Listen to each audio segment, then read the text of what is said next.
میرے بھائیوں، کئی دنوں سے روزوں کے موضوع پہ گفتگو ہو رہی ہے اور آج بھی ہمارا یہی موضوع رہے گا۔ رمضان کے روزے فرض ہیں، اس میں کوئی شک و شبہ نہیں ہے، اور اس بارے میں تفصیل سے گفتگو گزشتہ درس میں ہو چکی ہے۔ لیکن سوال یہ پیدا ہوتا ہے کہ رمضان کے روزے کب شروع ہوتے ہیں؟ رمضان کے روزے میرے بھائی تب شروع ہوں گے جب رمضان کا مہینہ شروع ہوگا۔ اب یہاں سوال یہ پیدا ہوگا کہ کیسے ہم طے کریں گے کہ رمضان کا مہینہ شروع ہو چکا ہے؟ اس بارے میں میرے بھائیوں شریعت نے دو طریقے بتائے ہیں۔ پہلا طریقہ یہ ہے کہ آپ چاند دیکھیں۔ چنانچہ امام بخاری اور امام مسلم دونوں روایت کرتے ہیں جناب عبداللہ ابن عمر رضی اللہ عنہما سے، وہ کہتے ہیں کہ فرمایا نبی صلی اللہ علیہ وسلم نے، اذا رأیتموہ فصوموا واذا رأیتموہ فافطروا فإن غم علیکم فاقدروا له، وفی روایت للبخاری فإن غم علیکم فاکملوا العدۃ 30، کہ فرماتے ہیں نبی علیہ السلام کہ چاند دیکھ کر روزہ رکھنا ہے۔ کیا دیکھ کر میرے بھائیوں؟ چاند دیکھ کر روزہ رکھنا ہے، اور چاند دیکھ کر روزے ختم کرنے ہیں۔ فرمایا اگر بادل ہوں، چاند دیکھنے میں مشکل پیش آئے تو پھر 30 دن مکمل کر لو شعبان کے مہینے کے۔ میرے بھائیو، اس حدیث سے یہ معلوم ہوا کہ رمضان کے مہینے کا تعلق، رمضان کے مہینے میں روزے رکھنے کا تعلق چاند دیکھنے سے ہے، سائنسی حساب کتابوں سے اس کا کوئی تعلق نہیں ہے۔ سائنسی ایجادات، سائنسی فارمولے، سائنسی ضوابط اور قواعد یہ ہمیں فائدہ تو دے سکتے ہیں، چاند دیکھنے میں آسانی ہو سکتی ہے، لیکن سائنسی اصولوں کی وجہ سے بغیر چاند دیکھ کے ہم روزہ رکھنا شروع کر دیں، شریعت اس کی اجازت نہیں دیتی۔ تو شریعت نے روزہ رکھنے کا جو تعلق قائم کیا وہ کس سے قائم کیا ہے؟ چاند دیکھنے سے، اور چاند دیکھنے سے یہ تعلق ہوتا ہے اسلام میں دیگر چیزوں کا بھی۔ عدت کب شروع ہوتی ہے، عورت کا سوگ کب شروع ہوتا ہے، یہ تمام چیزیں جو ہیں ان کا تعلق چاند دیکھنے سے ہے۔ تو اس لیے رمضان کے مہینہ کب شروع ہوتا ہے اس کا تعلق بھی چاند کے دیکھنے سے ہے، اور کب رمضان کا مہینہ ختم ہو رہا ہے اس کا تعلق بھی چاند کے دیکھنے سے ہے۔ اب سوال یہ پیدا ہوگا کہ رمضان شروع ہو گیا، اس معاملے میں کتنے لوگ جو ہیں وہ گواہی دیں تو ان کی گواہی پہ حکومت یہ اعلان کرے گی کہ رمضان کا مہینہ شروع ہو گیا ہے۔ تو میرے بھائیو، اس بارے میں وہ حدیث ہم نے اپنے ذہنوں میں رکھنی ہے جسے جناب عبداللہ ابن عمر رضی اللہ عنہ روایت کرتے ہیں۔ کہتے ہیں کہ ترا الناس الہلال، کہ لوگوں نے چاند دیکھنے کی کوشش کی، لوگ چاند دیکھ رہے ہیں، ہر ایک کی نگاہیں اوپر ہیں کہ چاند نظر آ جائے۔ عبداللہ ابن عمر کہتے ہیں لیکن چاند دیکھنے میں کامیاب میں ہوا، میں نے نبی علیہ السلام کو بتایا، فصام وامر الناس بصیامہ، تو آپ نے خود بھی روزے رکھے اور لوگوں کو بھی روزہ رکھنے کا آرڈر دیا۔ تو یہاں پہ کتنے لوگوں نے چاند دیکھا ہے اس حدیث میں؟ ایک آدمی نے۔ تو ایک آدمی با اعتماد، بھروسے کے قابل، جھوٹ بولنے سے اجتناب کرنے والا، جس کی عادات اچھی ہوں، اگر وہ بتا دے کہ میں نے چاند دیکھ لیا ہے تو اس کی گواہی معتبر ہوگی، اور اس کی بنیاد پہ حکومت اعلان کرے گی کہ رمضان کا مہینہ شروع ہو چکا ہے۔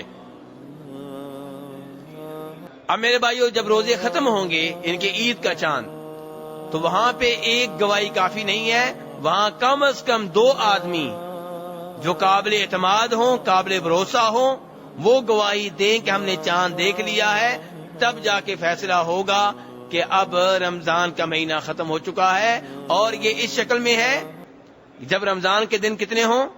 29۔ اگر 30 پورے ہو گئے ہیں تو چاند نظر آئے یا نظر نہ آئے، رمضان کا مہینہ مکمل ہو گیا۔ ایسے ہی شعبان کے دن جب 30 مکمل ہو جائیں تب چاند نظر آئے یا نہ آئے، شعبان کا مہینہ مکمل ہو گیا، کیونکہ اسلامی مہینہ صرف 30 دنوں کے اوپر مشتمل ہوتا ہے، 30 سے زائد نہیں ہوتا۔ 30 سے ایک دن کم تو ہو سکتا ہے، 30 سے زائد نہیں ہوتا۔ تو میرے بھائیوں، اب سوال یہ پیدا ہوتا ہے کہ چاند ایک ملک میں نظر آ گیا، اب کیا ساری دنیا کو اس ملک کے مطابق روزے رکھنا ہوں گے، یا ہر ملک کے لوگوں نے اپنا الگ الگ چاند دیکھنا ہے؟ اس بارے میں اسلام کیا کہتا ہے؟ میرے بھائیوں، اس بارے میں علماء کرام میں کافی اختلاف ہے۔ 3 طرح کی آراء پائی جاتی ہیں، 3 طرح کے خیالات موجود ہیں۔ کافی سارے علماء کرام کا یہ کہنا ہے کہ جب دنیا میں کہیں بھی رمضان کا چاند نظر آ گیا تو ساری دنیا کے مسلمانوں کو روزے رکھنا ہوں گے، اور علماء کرام کی ایک جماعت کا کہنا ہے کہ جب ایک ملک میں چاند نظر آ گیا، ایک جگہ، ایک شہر میں، ایک صوبے میں چاند نظر آ گیا، تو اس صوبے کے اوپر جس کی حکومت ہے، اس کی حکومت جہاں جہاں تک ہے وہاں وہاں کے لوگوں کو چاہیے کہ وہ رمضان کے روزے رکھیں، یعنی کہ ایک حکومت کے نیچے رہنے والے تمام لوگوں کو اس چاند کے مطابق روزے رکھنا ہوں گے۔ علماء کرام کی تیسری جماعت کا یہ کہنا ہے کہ مطلع کا اعتبار ہے کہ جس علاقے کے لوگوں کا چاند ایک ہی وقت میں نظر آتا ہے، اس علاقے کے لوگوں کو چاہیے کہ جب ان میں سے کسی جگہ بھی چاند نظر آ جائے تو وہ روزہ رکھیں گے۔ مثلا اگر یہ طے ہو جائے کئی سالوں کے تجربے سے کہ ہندوستان اور پاکستان کا چاند ایک ہی وقت نظر آتا ہے، تو اب پاکستان میں چاند نظر آ گیا تو انڈیا والے لوگوں کو بھی روزے رکھنا ہوں گے، انڈیا میں چاند نظر آ گیا تو پاکستان کے لوگوں کو بھی روزے رکھنا ہوں گے، کیونکہ مطلع ایک ہے، یعنی کہ ان کا چاند ایک ہی وقت میں طلوع ہوتا ہے، ایک ہی وقت میں ایک ہی دن نظر آتا ہے۔ یہ آخری رائے کافی بہتر محسوس ہوتی ہے، اور اسی کے اوپر عمل کرنا بہتر رہے گا، اور اس کی دلیل ایک حدیث سے بھی ملتی ہے۔ اس حدیث کو امام ابو داؤد رحمہ اللہ نے روایت کیا ہے، اور اس حدیث کو بیان کرنے والے قریب ہیں، جناب عبداللہ ابن عباس کے غلام۔ یہ قریب کہتے ہیں کہ مجھے عبداللہ ابن عباس کی والدہ ام الفضل نے مدینہ مکہ سے بھیجا شام۔ کہاں بھیجا؟ شام، کہ وہاں جا کے امیر معاویہ سے ملنا ہے، ان سے کوئی کام ہے۔ کہتے ہیں میں شام گیا، امیر معاویہ سے ملا، جو ڈیوٹی لگائی تھی وہ پوری کی، تو انہی دنوں رمضان کا چاند نظر آ گیا، اور یہ چاند نظر آیا جمعہ کی رات۔ کس رات نظر آیا میرے بھائیو؟ آپ میرے ساتھ ہیں نا؟ میں صرف اپنے آپ سے گفتگو تو نہیں کر رہا نا، آپ میرے ساتھ رہیے گا۔ تو جمعہ کی رات چاند دیکھا۔ کہتے ہیں چنانچہ شام کے لوگوں نے روزہ رکھا، امیر معاویہ نے روزہ رکھا، میں نے بھی روزہ رکھا۔ کہتے ہیں جب میں مدینہ مکہ پہنچا، عبداللہ ابن عباس سے ملاقات ہوئی، تو انہوں نے مجھ سے سفر کے بارے میں پوچھا، وہاں لوگوں کے حال احوال معلوم کیے، اور پھر یہ پوچھا کہ تم لوگوں نے کب رمضان کا چاند دیکھا تھا؟ میں نے کہا جمعہ کی رات۔ عبداللہ ابن عباس کہنے لگے کیا خود تم نے بھی دیکھا تھا؟ میں نے کہا ہاں میں نے بھی دیکھا تھا، میں نے بھی دیکھا، دیگر لوگوں نے بھی دیکھا، روزہ اس کے مطابق امیر معاویہ نے بھی رکھا، لوگوں نے بھی رکھا۔ تو عبداللہ ابن عباس کہنے لگے کہ ہم نے یہاں پہ یہ چاند دیکھا تھا ہفتہ کی رات۔ کس رات دیکھا تھا؟ اور ہم اپنے روزے 30 مکمل کریں گے یا پھر ہم اپنا چاند دیکھیں گے، یعنی کہ اگر ہم 29 رکھیں گے تو اس لیے کہ چاند نظر آ گیا اپنا یہاں پہ، اور یا پھر ہم اب 30 مکمل کریں گے، یعنی کہ ہمیں شام والوں سے اس معاملے میں لینا دینا نہیں ہے۔ اور کہا کہ ہمیں نبی علیہ السلام نے ایسے ہی آرڈر دیا تھا، ایسے ہی حکم دیا تھا۔ تو میرے بھائیوں، اس سے پتا چلا کہ مکہ مدینہ کے لوگ جو ہیں ان کا اپنا مطلع ہے، شام والوں کا اپنا ہے. تو اگرچہ حکومت وہاں پہ یہاں پہ ایک ہی ہے، وہاں پہ بھی امیر معاویہ کی حکومت ہے، یہاں پہ بھی امیر معاویہ کی حکومت ہے، لیکن جہاں پہ چاند نظر آ گیا ہے اور وہاں کے لوگوں سے جن کا مطلع ملتا ہے وہ اس چاند کے مطابق رمضان کے روزے شروع کر دیں گے، اور جن کا مطلع نہیں ملتا، جن کا چاند عام طور پہ مختلف نظر آتا ہے، مختلف دنوں میں نظر آتا ہے، تو وہ ان کا اعتبار نہیں کریں گے. اور اس کی ایک اور دلیل بھی ہے کہ اب پاکستان کے لوگ کب روزہ افطار کرتے ہیں؟ جب وہاں پہ سورج ڈوب جاتا ہے، غروب ہو جاتا ہے. اور انڈیا کے لوگ جب وہاں پہ سورج غروب ہوتا ہے، یعنی کہ یہاں پہ لوگ ایک دوسرے کو نہیں دیکھتے. تو ایسے ہی یہ بظاہر نعرہ بڑا اچھا نظر آتا ہے، کئی لوگ یہ نعرہ لگاتے ہیں اور یہ بات کرتے ہیں جی تمام دنیا کے مسلمانوں کی ایک وقت میں عید ہونی چاہیے. بات کہہ لینا آسان ہے، ویسے اچھی بھی لگتی ہے، لیکن نہیں میرے بھائی. جیسے زور کی نماز کا وقت ہر ملک میں اپنا ہے، عصر کی نماز کا وقت اپنا ہے، روزہ رکھنے کا وقت سحری کا اپنا ہے، اور افطاری کا وقت اپنا ہے، ایسے ہی جہاں چاند نظر آیا ہے اور ان کا مطلع ایک ہے، وہاں کے لوگ روزہ رکھیں گے. اور جہاں چاند نظر نہیں آیا وہاں کے لوگ تب روزہ رکھیں گے جب وہاں چاند نظر آ جائے گا. اور اس میں گھبرانے کی کوئی ضرورت نہیں ہے، پریشان ہونے کی کوئی ضرورت نہیں ہے. یہ بھی اللہ کی قدرت ہے کہ 2-3 دن مسلسل دنیا میں عید رہتی ہے، مسلسل دنیا میں 2-3 دن عید رہتی ہے. لیکن افسوس تب ہوتا ہے جب ایک ہی ملک کے لوگ، ایک ہی صوبے کے لوگ مختلف دنوں میں عید کر رہے ہوں، مختلف دنوں میں روزے رکھ رہے ہوں. یہ ہے افسوس کی بات، کیونکہ جن لوگوں نے رمضان کے روزے کی ابتدا کر دی ہے ایک صوبے میں اور انہوں نے چاند دیکھ لیا ہے، تو اب باقی لوگوں کو بھی ان کے چاند دیکھنے کا اعتبار کرنا چاہیے. جب انہوں نے چاند دیکھ لیا ہے اب ان کو جھٹلا دینا، ان کو کہنا نہیں نہیں نہیں نہیں ایسے نہیں.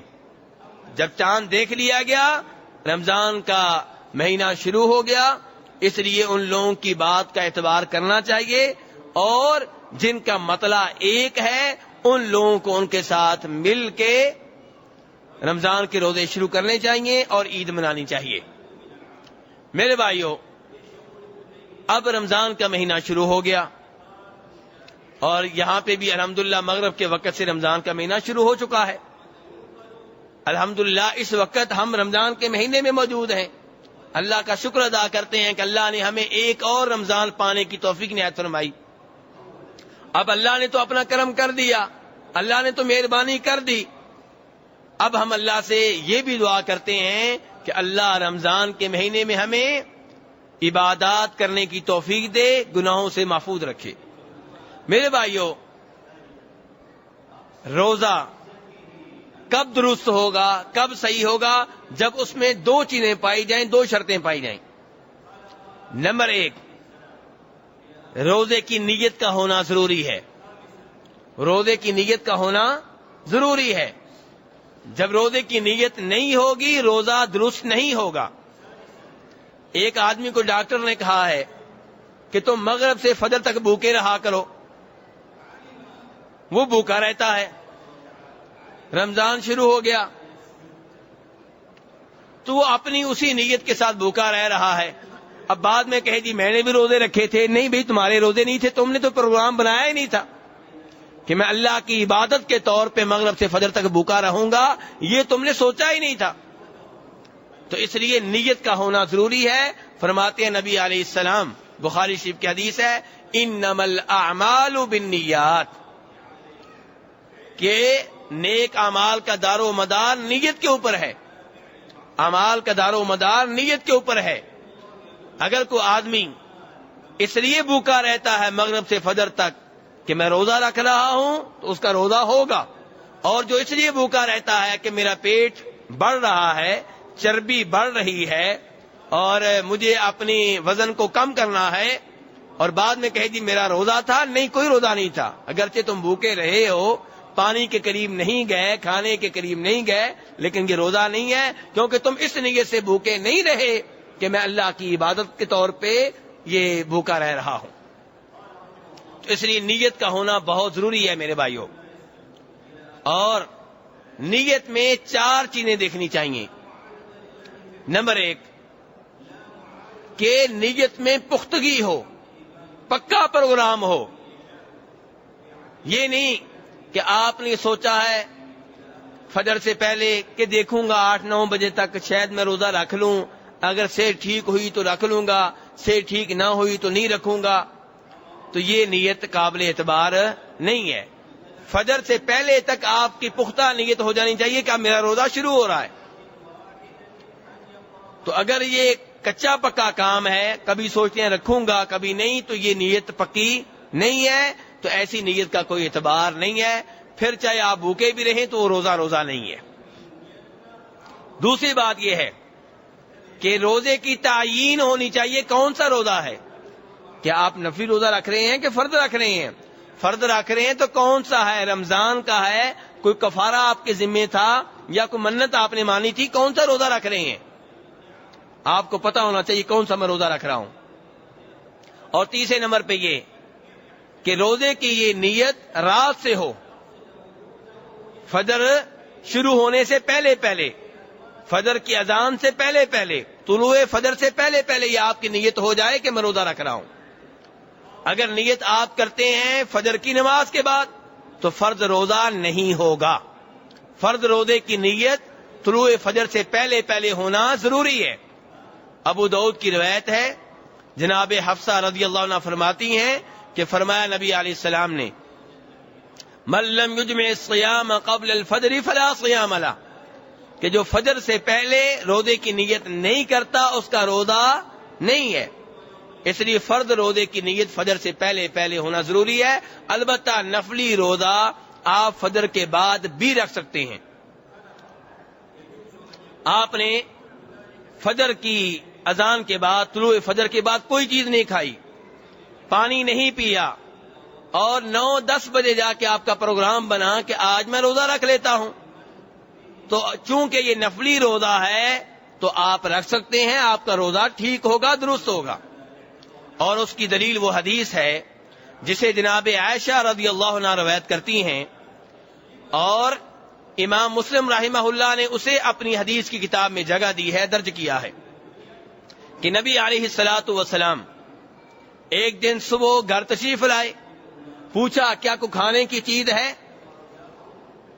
تو امہات المؤمنین نے جناب عائشہ رضی اللہ عنہ نے بتایا کہ کوئی چیز نہیں ہے. آپ نے کہا فإنی اذن صائم، اگر یہ بات ہے کوئی چیز نہیں ہے تو ٹھیک ہے، پھر میں آج روزے کی حالت میں ہوں. اس کا کیا مطلب ہے کہ اگر چیز مل جاتی تو روزہ نہیں تھا، نہیں ملی تو ٹھیک ہے، آج پھر روزہ چلے گا. اور کسی اور دن تشریف لائے، پوچھا کھانے کی کوئی چیز ہے؟ آپ کو بتایا کہ ہاں. تو پھر آپ نے وہ چیز کھا لی اور بتایا کہ میں نے صبح روزے کی نیت کی ہوئی تھی لیکن چیز مل گئی ہے تو ٹھیک ہے. تو نفلی روزے میں گنجائش ہوتی ہے، روزہ رکھ کے آپ توڑ سکتے ہیں، کوئی قضا نہیں ہے. اور روزہ آپ نے صبح نہیں رکھا ہوا لیکن کچھ کھایا بھی نہیں، کچھ پیا نہیں، 9 بجے پروگرام بن گیا کہ آج روزہ رکھ لوں، رکھ سکتے ہیں، کوئی مسئلہ نہیں ہے. لیکن فرض روزے کی نیت فجر سے پہلے ہونا ضروری ہے. نفلی روزوں کی نیت صبح کے وقت فجر کے بعد کی ہے عبداللہ ابن عباس نے بھی، عبداللہ ابن مسعود نے بھی، ابو ایوب انصاری نے بھی، اور دیگر کئی ایک صحابہ کرام نے بھی. میرے بھائیو، نیت کے تعلق سے چوتھی بات یہ ہے کہ کیا رمضان کے ہر روزے کی نیت کرنا ضروری ہے یا ایک بار نیت کر لی پورے مہینے کی چلے گی؟ تو بہتر یہ ہے کہ ہر رات آپ کی نیت ہو کہ میں صبح روزہ رکھوں گا، اور اگر ایک دفعہ نیت کر لیتے ہیں تو انشاءاللہ وہ بھی ٹھیک ہوگا. لیکن بہتر یہ ہے کہ ہر رات آپ کے پروگرام میں یہ بات شامل ہو کہ صبح میرا روزہ ہوگا. تو میں بیان کیا کر رہا تھا، روزے کے درست ہونے کے لیے کتنی شرطیں ہیں، کتنی چیزوں کا ہونا ضروری ہے؟ 2 چیزوں کا. تو پہلی کیا تھی؟ نیت. اور دوسری یہ کہ اگر کوئی عورت ہے تو وہ حیض سے، نفاس سے پاک ہو. حیض کی حالت میں کوئی عورت روزہ رکھنا چاہے بھی تو روزہ ٹھیک نہیں ہوگا. نفاس کی حالت میں کوئی عورت روزہ رکھنا چاہے بھی تو روزہ ٹھیک نہیں ہوگا، درست نہیں ہوگا. حیض کے بارے میں تو آپ معلومات رکھتے ہیں، نفاس کسے کہتے ہیں میرے بھائیوں؟ نفاس کے بارے میں بھی آپ کو معلوم ہونا ضروری ہے، کیونکہ علماء کرام جو کتابیں لکھتے ہیں اس میں وہ نفاس لکھ دیتے ہیں، بس کچھ اور نہیں لکھتے. تو اس لیے آپ کو معلوم ہونا ضروری ہے کہ نفاس کسے کہتے ہیں. نفاس اس خون کو کہتے ہیں جو ولادت کی وجہ سے آتا ہے. حیض اس خون کو کہتے ہیں جو ہر مہینے آتا ہے 6 دن 7 دن، اور نفاس کس خون کو کہتے ہیں جو ولادت کی وجہ سے آتا ہے. تو اگر خون کسی عورت کو آ رہا ہے حیض کا یا نفاس کا، ولادت والا خون، تو اس کا روزہ ٹھیک نہیں ہے. اور اس کی دلیل وہ حدیث ہے جسے امام مسلم نے، امام ابو داؤد نے، امام ابن ماجہ نے روایت کیا ہے.